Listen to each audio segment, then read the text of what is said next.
एक आप जान रहे थे, कहीं ना कहीं ये जानते हैं कि आप में सिंगिंग का टैलेंट है, तो लेकिन फिर भी हर कोई इंसान उतना स्टेप नहीं उठा पाता कि नहीं सिंगिंग में जाना है इस तरह से। तो आपको किसी ने कहा कि नहीं चलो आप सिंगर बन जाओ, या कहीं से किसी से इंकरेजमेंट मिली? बिल्कुल कहा, मेरे दिल ने मुझसे कहा, मेरे जुनून ने मुझसे कहा, मेरे ज़िद ने मुझसे कहा, मेरे अंदर के शेखर सुमन ने मुझसे कहा कि मुझे ये करना है।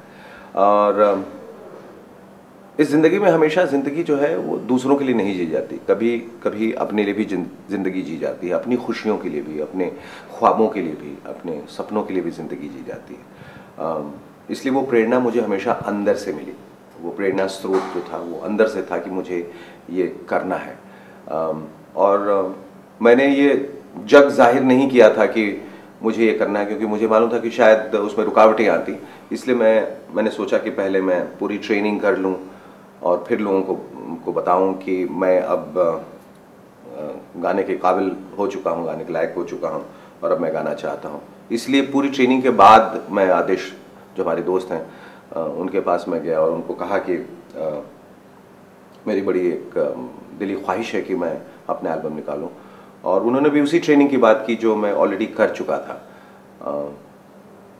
और उन्होंने कहा कि अगर ये तुम्हारे दिल की आवाज़ है और अगर तुम्हारी अंदर की इच्छा है तो इसे ज़रूर तुम्हें पूरा करना चाहिए, और भगवान ने अगर तुम्हें प्रतिभा दी है गाने की तो इससे बेहतर क्या हो सकता है कि तुम उस प्रतिभा को पहचानो और उस प्रतिभा को आगे लाओ। एक्टिंग, एंकरिंग, फिर सिंगिंग, क्या एंजॉय क्या करते हैं आप? सभी सभी सभी मेरे ख्याल से अभिनेता, मैंने कहा ना कि सारा कुछ जो है अभिनय से जुड़ा हुआ है, इसलिए मैं एंजॉय करता हूँ कि मैं एक अभिनेता हूँ। और ये भी बहुत मुझे इस बात की खुशी है कि अभिनेता होने के साथ साथ मैं इतना कुछ अलग अलग कर पाया हूँ, कर सक रहा हूँ और आगे भी करूँगा, क्योंकि यही ज़िंदगी, आगे बढ़ने का नाम ज़िंदगी है। करियर में भी एक जगह आप एक छवि में अगर बंध जाएं या एक ही चीज़ करते रहें तो आप खुद भी बोरिंग हो जाते हैं, उबाऊ हो जाते हैं, और दर्शकों के लिए भी, क्योंकि दर्शक भी आपसे कई उम्मीदें लगाए बैठे रहते हैं। और आज के ज़माने में जहाँ मल्टीटास्किंग का ज़माना है, जहाँ एक इंसान बहुत सारी चीज़ें करता है, वहाँ लोग आपके प्रयास को हमेशा सराहते हैं। हमारे दोस्त हैं जिनकी मैं मिसाल हमेशा अक्सर दिया करता हूँ, हिमेश रेशमिया, जो हमारे टेलीविज़न प्रोग्राम में कई प्रोग्राम्स उन्होंने मेरे साथ किए जिसमें वो प्रोड्यूसर थे, और उसके बाद वो म्यूज़िक डायरेक्टर बने, और उसके बाद वो सिंगर बने, अब वो एक्टर बन गए। तो एक प्रयास जो है, और दर्शकों ने उनको सराहा भी।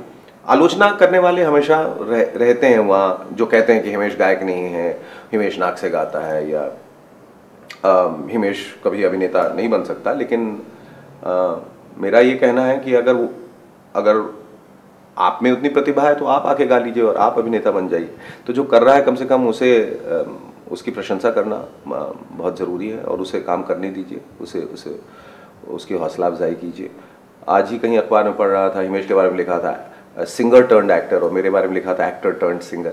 मैं नहीं समझता कि ऐसा कोई बदलाव आया कि मैं अपने करियर को छोड़ के ये कर रहा हूँ। लोगों को समझना ये ज़रूरी है कि मैं अपने अभिनेता होने के साथ साथ अभिनय के साथ साथ ये कर रहा हूँ। इसलिए मैं अभिनेता होते हुए मैं होस्ट कर रहा हूँ, अभिनेता रहते हुए मैं गा रहा हूँ। जैसे बच्चन साहब अभिनेता होने के बाद भी उन्होंने केबीसी होस्ट किया, शाहरुख ने होस्ट किया। तो ये ज़रूरी हो जाता है कि आप में जो प्रतिभा है, जो मूल प्रतिभा है, उसके साथ आप कुछ एक्सपेरिमेंट जो है निरंतर वो करते रहें। वो दर्शकों के लिए भी अच्छा है और आपके एक्टर के ग्रोथ के लिए भी अच्छा है।